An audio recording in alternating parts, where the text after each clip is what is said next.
अध्याय 1। कुरुक्षेत्र के युद्ध क्षेत्र में सेनाओं का निरीक्षण। धृतराष्ट्र ने कहा, हे संजय, जब मेरे पुत्र और पांडु के पुत्र कुरुक्षेत्र में एकत्रित हुए युद्ध की इच्छा से, तो उन्होंने क्या किया? संजय ने कहा, हे राजा, पांडु के पुत्रों की सेना को देखकर राजा दुर्योधन अपने शिक्षक के पास गए और बोले, हे मेरे शिक्षक, पांडु के पुत्रों की महान सेना को देखो, जो आपके शिष्य द्रुपद के पुत्र द्वारा व्यवस्थित की गई है। यहाँ कई वीर धनुर्धर हैं जो भीम और अर्जुन के समान हैं। महान योद्धा जैसे युयुधान, विराट और द्रुपद, यहाँ महान वीर। शक्तिशाली योद्धा भी हैं जैसे धृष्टकेतु, चेकितान, काशीराज, पुरुजित, कुंतीभोज और शैब्य। यहाँ शक्तिशाली युद्धामन्यु, बहुत शक्तिशाली उत्तमौजा, सुभद्रा का पुत्र और द्रुपद के पुत्र भी हैं। ये सभी योद्धा महान रथी हैं। लेकिन आपकी जानकारी के लिए, हे ब्राह्मणों में श्रेष्ठ, मैं आपको उन सेनापतियों के बारे में बताना चाहता हूं जो मेरी सेना का नेतृत्व करने के लिए योग्य हैं। यहाँ आपके जैसे व्यक्तित्व हैं: भीष्म, कर्ण, कृपाचार्य, अश्वत्थामा, विकर्ण और सोमदत्त का पुत्र भूरिश्रवा, जो हमेशा युद्ध में विजयी होते हैं। यहाँ कई अन्य वीर भी हैं जो मेरे लिए अपने प्राणों की आहुति देने के लिए तैयार हैं। वे सभी विभिन्न प्रकार के हथियारों से सुसज्जित हैं और सभी सैन्य विज्ञान में अनुभवी हैं। हमारी शक्ति असीमित है और हम दादा भीष्म द्वारा संरक्षित हैं, जबकि पांडवों की शक्ति, जो भीम द्वारा संरक्षित है, सीमित है। अब आप सभी को अपने अपने स्थानों पर खड़े होकर दादा भीष्म को समर्थन देना चाहिए। तब भीष्म, कुरुवंश के महान वीर दादा, ने अपना शंख जोर से फूंका, जिससे शेर की गर्जना जैसी आवाज हुई, जिससे दुर्योधन को आनंद मिला। इसके बाद शंख, ढोल, नगाड़े, तुरही और सींग सभी बजने लगे और ध्वनि बहुत कोलाहलपूर्ण थी। दूसरी ओर भगवान कृष्ण और अर्जुन, जो सफेद घोड़ों द्वारा खींचे गए रथ पर थे, ने अपने दिव्य शंख फूंके। भगवान कृष्ण ने अपना शंख फूंका, जिसे पांचजन्य कहा जाता है। अर्जुन ने अपना फूंका। देवदत्त और भीम, जो भारी भोजन करने वाले और महान कार्य करने वाले हैं, ने अपना भयानक शंख फूंका, जिसे पौंड्र कहा जाता है। राजा युधिष्ठिर, कुंती के पुत्र, ने अपना शंख फूंका। अनंत विजय और नकुल और सहदेव ने सुघोष और मणिपुष्पक फूंके। वह महान धनुर्धर, काशी के राजा, महान योद्धा शिखंडी, धृष्टद्युम्न, विराट, अजेय सत्यकी, द्रुपद, द्रौपदी के पुत्र और अन्य, हे राजा, जैसे सुभद्रा के शक्तिशाली पुत्र, सभी ने अपने अपने शंख फूंके। इन विभिन्न शंखों की ध्वनि बहुत कोलाहलपूर्ण हो गई, आकाश और पृथ्वी दोनों में गूंजते हुए। इसने धृतराष्ट्र के पुत्रों के दिलों को हिला दिया। उस समय अर्जुन, पांडु के पुत्र, हनुमान के चिन्ह वाले ध्वज वाले रथ में बैठे हुए, ने अपना धनुष उठाया और तीर चलाने की तैयारी की। हे राजा, धृतराष्ट्र के पुत्रों को सैन्य गठन में देखकर अर्जुन ने तब भगवान कृष्ण से ये शब्द कहे। अर्जुन ने कहा, हे अच्युत, कृपया मेरा रथ दोनों सेनाओं के बीच में ले चलें, ताकि मैं यहाँ उपस्थित लोगों को देख सकूं, जो युद्ध की इच्छा रखते हैं और जिनसे मुझे इस युद्ध में लड़ना है। मुझे उन लोगों को देखने दें जो यहाँ युद्ध करने आए हैं। धृतराष्ट्र के दुष्ट पुत्र को प्रसन्न करने की इच्छा से संजय ने कहा, हे भरतवंशी, इस प्रकार अर्जुन द्वारा कहे जाने पर भगवान कृष्ण ने दोनों सेनाओं के बीच में रथ खड़ा किया। अर्जुन ने कहा, हे धृतराष्ट्र के पुत्र, वह रथ जो आपने खींचा है वह सुंदर है। अर्जुन ने कहा, हे धृतराष्ट्र के पुत्र, वह रथ जो आपने खींचा है वह सुंदर है। भीष्म, द्रोण और अन्य प्रमुखों की उपस्थिति में भगवान ने कहा, देखो पार्थ, यहाँ एकत्रित सभी कौरवों को। वहां अर्जुन ने देखा, दोनों सेनाओं के बीच में अपने पिताओं, दादाओं, गुरुओं, मामा, भाइयों, पुत्रों, पोते, मित्रों और ससुर और शुभचिंतकों को भी। जब अर्जुन ने इन मित्रों और रिश्तेदारों को देखा, तो वह करुणा से अभिभूत हो गया और बोला।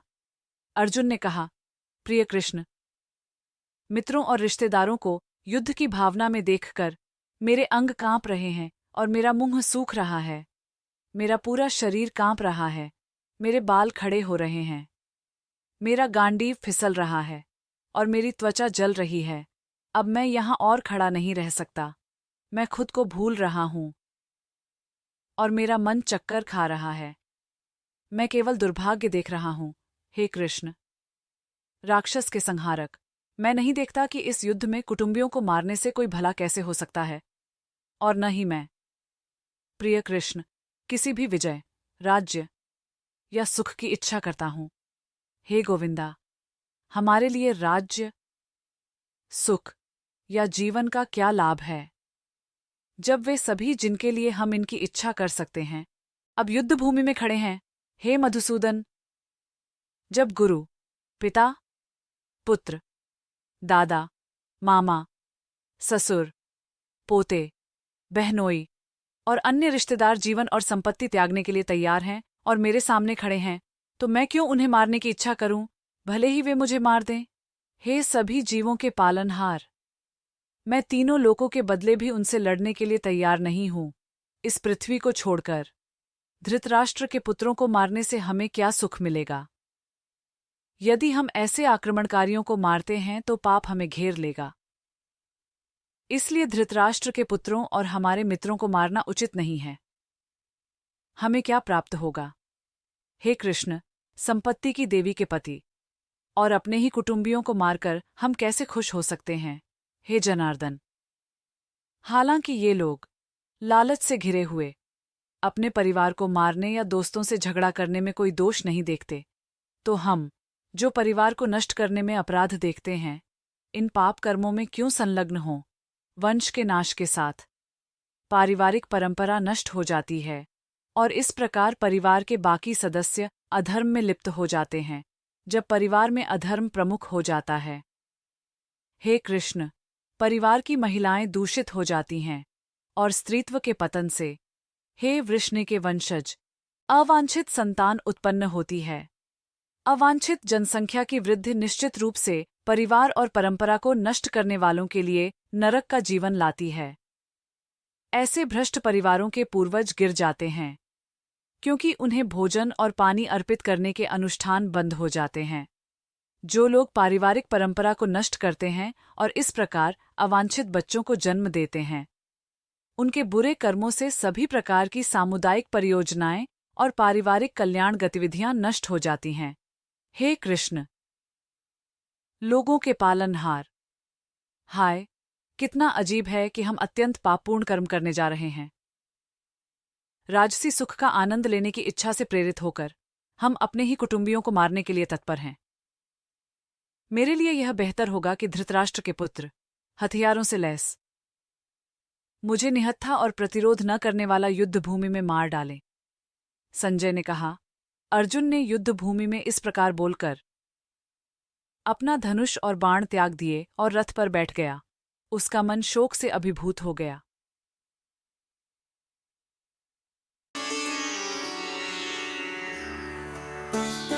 Chapter 1. Observing the armies on the battlefield of Kurukshetra. Dhritarashtra said, O Sanjay, after my sons and the sons of Pandu assembled in the place of pilgrimage at Kurukshetra, desiring to fight, what did they do? Sanjay said, O king, after looking over the army arranged in military formation by the sons of Pandu, King Duryodhan went to his teacher and spoke the following words. O my teacher, behold the great army of the sons of Pandu, so expertly arranged by your intelligent disciple the son of Drupta.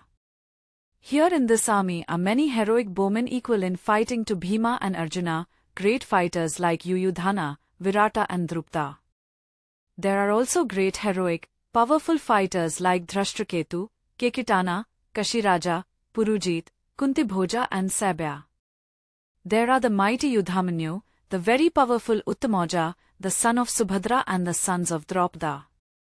All these warriors are great chariot fighters. But for your information, O best of the Brahmanas, let me tell you about the captains who are especially qualified to lead my military force. There are personalities like you, Bhishma, Karna, Karpa, Ashwathama, Vikarn and the son of Somdatta called Bhurisrava, who are always victorious in battle. There are many other heroes who are prepared to lay down their lives for my sake.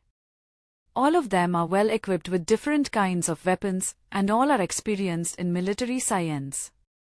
Our strength is immeasurable, and we are perfectly protected by Grandfather Bhishma, whereas the strength of the Pandavas, carefully protected by Bhima, is limited. All of you must now give full support to Grandfather Bhishma, as you stand at your respective strategic points of entrance into the phalanx of the army. Then Bhishma, the great valiant grandsire of the Kuru dynasty, the grandfather of the fighters, blew his conch shell very loudly, making a sound like the roar of a lion, giving Duryodhan joy. After that, the conch shells, drums, bugles, trumpets and horns were all suddenly sounded, and the combined sound was tumultuous. On the other side, both Lord Krishna and Arjuna, stationed on a great chariot drawn by white horses, sounded their transcendental conch shells. Lord Krishna blew his conch shell, called Pankajanaya, Arjuna blew his, the Devdutt, and Bhima, the voracious eater and performer of Herculean tasks, blew his terrific conch shell, called Pondra. King Yudhishthira, the son of Kunti, blew his conch shell, the Ananta Vijaya, and Nakula and Sahdeva blew the Sughosa and Manipuspaka. That great archer the king of Kashi, the great fighter Shikhandi, Dhrashtadyumna, Virata, the unconquerable Satyaki, Drupda, the sons of Draupadi, and others, O king, such as the mighty armed son of Subhadra, all blew their respective conch shells. The blowing of these different conch shells became uproarious. Vibrating both in the sky and on the earth, it shattered the hearts of the sons of Dhritarashtra. At that time Arjuna, the son of Pandu, seated in the chariot bearing the flag marked with Hanuman, took up his bow and prepared to shoot his arrows. O king, after looking at the sons of Dhritarashtra drawn in military array, Arjuna then spoke to Lord Krishna these words. Arjuna said, O infallible one, please draw my chariot between the two armies so that I may see those present here, who desire to fight, and with whom I must contend in this great trial of arms. Let me see those who have come here to fight, wishing to please the evil-minded son of Dhritarashtra. Sanjay said, O descendant of Bharatha, having thus been addressed by Arjuna, Lord Krishna drew up the fine chariot in the midst of the armies of both parties. In the presence of Bhishma, Drona and all the other chieftains of the world, the Lord said, Just behold, Parth, all the Kurus assembled here. There Arjuna could see, within the midst of the armies of both parties, his fathers, grandfathers, teachers, maternal uncles, brothers, sons, grandsons, friends, and also his fathers-in-law and well-wishers. When the son of Kunti, Arjuna, saw all these different grades of friends and relatives, he became overwhelmed with compassion and spoke thus. Arjuna said, My dear Krishna, seeing my friends and relatives present before me in such a fighting spirit, I feel the limbs of my body quivering and my mouth drying up. My whole body is trembling, my hair is standing on end, my bow Gandiva is slipping from my hand, and my skin is burning. I am now unable to stand here any longer. I am forgetting myself, and my mind is reeling. I see only causes of misfortune, O Krishna, killer of the Kasi demon. I do not see how any good can come from killing my own kinsmen in this battle, nor can I, my dear Krishna, desire any subsequent victory, kingdom or happiness. O Govinda, of what avail to us are a kingdom, happiness or even life itself when all those for whom we may desire them are now arrayed on this battlefield?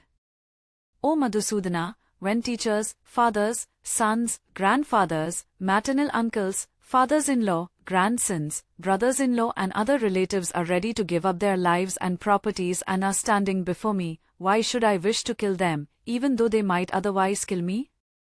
O maintainer of all living entities, I am not prepared to fight with them even in exchange for the three worlds, let alone this earth. What pleasure will we derive from killing the sons of Dhritarashtra? Sin will overcome us if we slay such aggressors. Therefore it is not proper for us to kill the sons of Dhritarashtra and our friends. What should we gain, O Krishna, husband of the goddess of fortune, and how could we be happy by killing our own kinsmen? O Janardana, although these men, their hearts overtaken by greed, see no fault in killing one's family or quarreling with friends, why should we, who can see the crime in destroying a family, engage in these acts of sin? With the destruction of the dynasty, the eternal family tradition is vanquished, and thus the rest of the family becomes involved in irreligion. When irreligion is prominent in the family, O Krishna, the women of the family become polluted, and from the degradation of womanhood, O descendant of Vrashni, comes unwanted progeny.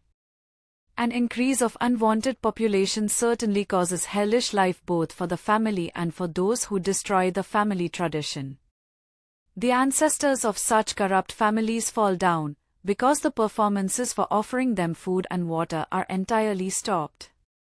By the evil deeds of those who destroy the family tradition and thus give rise to unwanted children, all kinds of community projects and family welfare activities are devastated. O Krishna, maintainer of the people, I have heard by disciplic succession that those whose family traditions are destroyed dwell always in hell.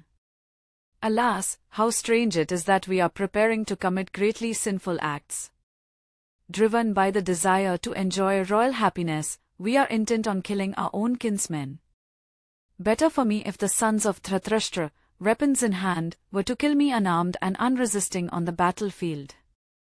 Sanjay said, Arjuna, having thus spoken on the battlefield, cast aside his bow and arrows and sat down on the chariot, his mind overwhelmed with grief.